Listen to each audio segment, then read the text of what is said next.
Hello. You're probably wondering what I'm doing here.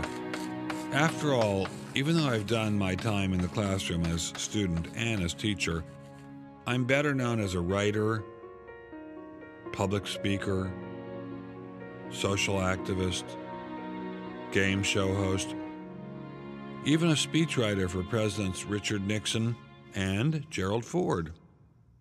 Life has been very good to me, and I'm very grateful. Like most people, I also have questions, very big questions like, how did we get here? Where are we going? Is there a meaning and purpose in life? Or are we, the universe, and everything in it, merely the result of pure dumb fate and chance? For most of my life, I believe the answers to these questions were fairly straightforward. Everything that exists was created by a loving God. That includes rocks, trees, animals, people, really everything. All along, I've been well aware that other people, very smart people, believe otherwise. Rather than God's handiwork, they see the universe as the product of random particle collisions and chemical reactions. And rather than regard humankind as carrying the spark of the divine, they believe we're nothing more than mud animated by lightning. Somehow, that mud found a way to grow, reproduce, swim, crawl, breathe, walk, and eventually think. I have no problem if people want to believe that sort of thing. After all, we believe in a free society. This isn't Nazi Germany. People are entitled here to believe and say whatever they want about belief in God and the development of life. At least, that's what I used to think. This is Dr. Richard von Sternberg, mild-mannered research scientist. Until 2005, he also edited a small scientific journal affiliated with the Smithsonian Institution in Washington until he published an article by this man. As a result, Dr. Sternberg quickly found himself the object of a massive campaign that smeared his reputation and came close to destroying his career. After the publication of the Meyer article, the climate changed. It moved from being chilly to being outright hostile. Shunned, yes, and discredited. What I'm asking for is the freedom to follow the evidence wherever it leads. What was so damning about this article? Nothing, as far as I could tell. It merely suggested that perhaps we aren't mud animated by lightning after all. Dr. Meyer argued that there are signs of intelligent design in nature. The digital code in our DNA could not have come about by accident. Instead of a cosmic mistake, he says the evidence seems to indicate that we are the product of a higher intelligence. Publishing Dr. Meyer's paper would not have been an issue if we were living in the time of Galileo or Einstein.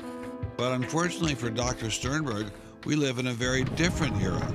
This is the era of Darwin, and in such an era, those who challenge the status quo seldom go unpunished. As I investigated this situation, I discovered Dr. Sternberg is far from alone. Many other scientists face similar persecution. They're losing their jobs, they can't get tenure, they're denied publication in scientific journals, and they're openly ridiculed and ostracized by their peers, all for questioning Darwin. It's the kind of thing where you just learn to keep your mouth shut. I have been told to shut up. We were accused of being diabolical, theocratic conspirators who were trying to force religion into the classroom. It isn't just scientists attacking these guys either. The media's in on it, the courts, the educational system, everyone's after them. I guess I shouldn't be surprised.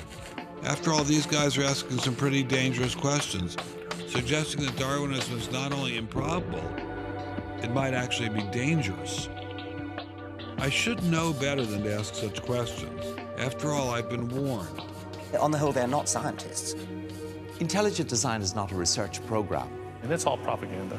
They're distracting you from what's important. As a scientist, I am pretty hostile to a rival doctrine.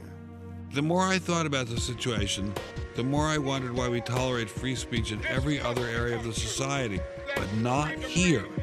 What makes this situation so different?